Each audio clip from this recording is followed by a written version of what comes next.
In today's video, I will reveal the secrets behind David Copperfield's flight over the Grand Canyon illusion.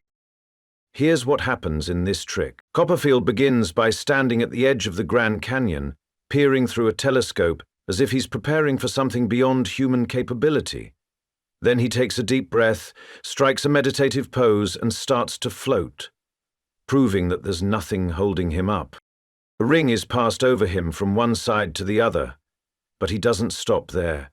He takes it a step further.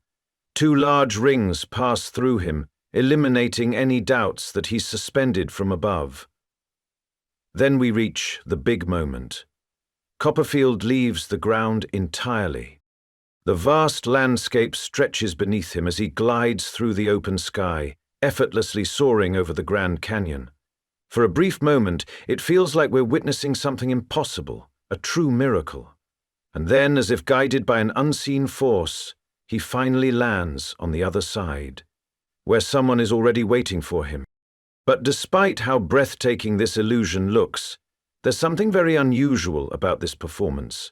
If you've seen any of Copperfield's biggest tricks, the Statue of Liberty vanish, walking through the Great Wall of China, you'll notice one thing they all have in common, which is tons of spectators. Yet this time, no live audience. The only people present were a camera crew and Bonnie Tyler. No random bystanders, no stage, nothing, just a highly controlled filming environment. And that is the #1 giveaway that something's off. Because without a live audience, Copperfield can manipulate everything: camera angles, lighting, even the footage itself. And speaking of manipulation, let's talk about the actual levitation technique. We do see Copperfield rising from the ground, but let's focus on what's behind him, a curtain that's already suspicious. Because if you look closely, the way he moves vertically suggests he wasn't floating at all. He was being lifted by a counterweight system hidden behind that very curtain. But here's where things get even more deceptive. The camera trick that made him fly, the real genius behind this illusion, isn't the levitation, it's the camera angle. The camera intentionally limits the viewing angle once he is off the ground. Notice that we are only shown the front angle in a very controlled way. If you're still not convinced, look at the telescope in this close-up shot. A shadow of a rod moves across it, perfectly synchronizing with his vertical motion. But if this seesaw mechanism is assisting him, how did this ring pass over him? Well, that's where the camera angle once again plays a vital role. As the ring passes over him, a hidden hinge positioned like this opens momentarily to allow the counterweight arm to pass through before snapping shut. In this next phase, as he moves forward and passes through the second ring, the counterweight arm extends further, allowing him to move closer to the camera.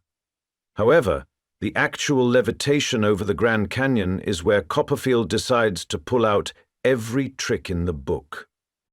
At one point we see Copperfield passing through the ring from one camera angle, then a cut, and the next angle shows him higher up and farther away. If this was filmed continuously, why does the perspective change so suddenly? Additionally, you barely ever see Copperfield's face during the flight. This raises an important question. Was that even him?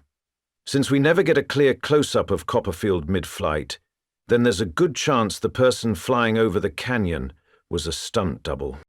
The reason we can't immediately conclude that it's Copperfield in a green screen set is that we can see a shadow on the canyon, confirming that someone is definitely being carried over it. The question now is, carried by what, and why a stunt double is being used. We do see wide shots where we can see that there's nothing below him, but there's always a limit on what can be seen above to maintain the levitation effect. This means the stunt double is certainly being supported by cables similar to the levitation apparatus Copperfield used in his flying illusion. However, judging by the video quality and safety reasons, even if they used the kind of cables helicopter rescue teams use, which are practically invisible even in good lighting, those cables would still be undetectable. so with this terrible video quality, they could hide anything. But still, why use a stunt double? If it isn't obvious already, dangling from a helicopter with hidden cables is incredibly risky, whereas a trained stunt performer could handle the physical demands and potential hazards much more safely. These wide shots conveniently obscure his face, making it easier to swap in someone with experience in aerial stunts. I know most of you are wondering about this close-up shot. How can we see Copperfield if a stunt double was being used? Well, these close-up shots aren't zoomed in. Instead, they're transitions between a wide shot and a close-up shot. This means Copperfield is using a green screen for these close-ups, filming them separately at a different time and integrating them into the stunt double's flying footage. His lighting, shadows, and even his outfit is slightly different, which means this part of the performance was filmed at a completely different time. Right before the final landing shot, Copperfield's stunt double is briefly seen before a transition occurs. In this setting, Copperfield is fully prepared for the landing sequence, which essentially uses the same counterweight arm method, but in reverse. Instead of extending outward, the counterweight arm is pulled back towards the curtain. The camera, which was capturing a close-up of Copperfield, slowly turns around to show his backside.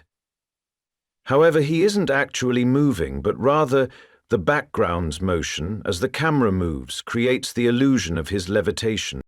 Once the camera is positioned directly behind him, the counterweight arm pulls him towards the curtain.